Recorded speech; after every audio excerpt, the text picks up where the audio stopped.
ایان بیٹا، کامران کو فارغ وقت میں یہ سوال سمجھا دینا۔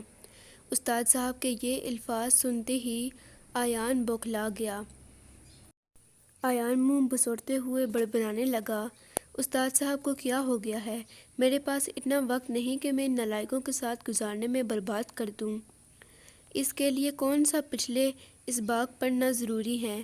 جو پڑھ رہے ہیں بس وہی پڑھے، شاید پاس ہی ہو جائے۔ ایان بولتا جا رہا تھا اور رکنے کا نام نہیں لے رہا تھا۔ کامران یہ سب باتیں سن رہا تھا۔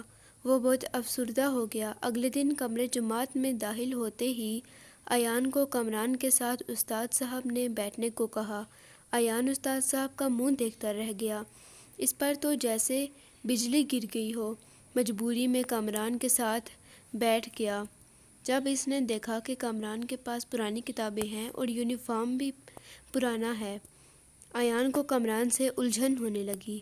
جیسے ہی استاد صاحب کمرے سے باہر نکلے، ایان فوراً سے اٹھا اور اپنا بیگ پٹاخ کر دوسرے بینچ پر رکھ دیا۔ اور زور زور سے غصے میں کہنے لگا، استاد صاحب کو کیا مسئلہ ہے؟ میں پوزیشن ہولڈر ہوں، مجھے کیوں اس نالائق اور گندے بچے کے ساتھ بٹھا دیتے ہیں؟ میرا قیمتی وقت ضائع کرتے ہیں۔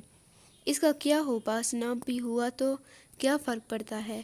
میرا وقت یوں ہی ضائع ہوتا رہا تو میری پوزیشن جاتی رہے گی۔ کامران نے جب یہ سنا تو اس کا دل جیسے پھٹ گیا ہو۔ سارا دن ایسے ہی گزر گیا۔ وہ چپ چاپ گھر چلا گیا۔ ایان روز چڑھتا جا رہا تھا۔ گھر والے اسے کوئی بھی کام دیتے تو کہتا، اسکول میں کامران اور گھر میں آپ پیچھے پڑے رہتے ہیں، اس سال میں کیسے پوزیشن حاصل کر سکوں گا؟ وہ ہر وقت کتابیں کھول کر پڑھتا رہا اور پوزیشن کے لیے تمام اخلاقی اقدار اور پامال کرتا اور بغیر کسی بات کی پرواہ کیے انسانی رویے کو پاؤں تلے روندتا رہا۔ وقت گزرتا رہا۔ سالانہ امتحان ہونے لگے۔ آخری پیپر والے دن ایان کے ابا جان نے پوچھا، بیٹا اس بار کیا پوزیشن آئے گی؟ ایان اتراتے ہوئے بولا، آپ فکر نہ کریں، اس بار ہی اول آؤں گا۔ استاد صاحب اور کامران نے تو میرا وقت برباد کرنے کی بڑی کوشش کی، مگر میں کسی کو خاطر میں نہیں لایا۔ ایان کی بات سن کر اس کے ابا جان بہت پریشان ہوئے کہ اسے کیا ہو گیا ہے۔ نتیجے کا دن قریب آ گیا۔ اگلے دن رزلٹ کی سالانہ تقریب تھی۔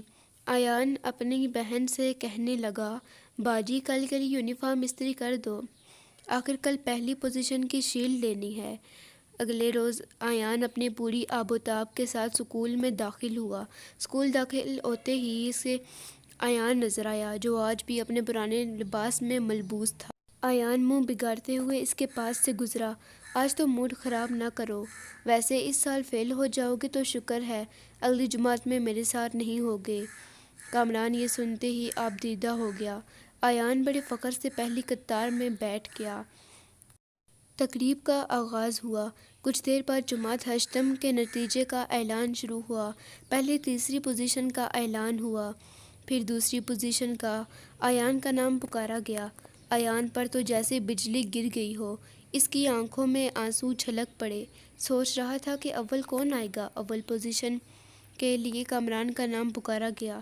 کامران شیلڈ لے کر سیدھا اپنی والدہ کے پاس گیا، جو ہال میں موجود تھیں۔ اس کی والدہ اسے دعائیں دینے لگی کہ کامران کتنا محنتی ہے۔ اسکول سے واپس جا کر ورک شاپ پر جاتا ہے، گھر کا خرچ بھی چلاتا ہے اور رات کے اندھیرے کو دن کے اجالے میں بدل کر انتھک محنت کرتا ہے۔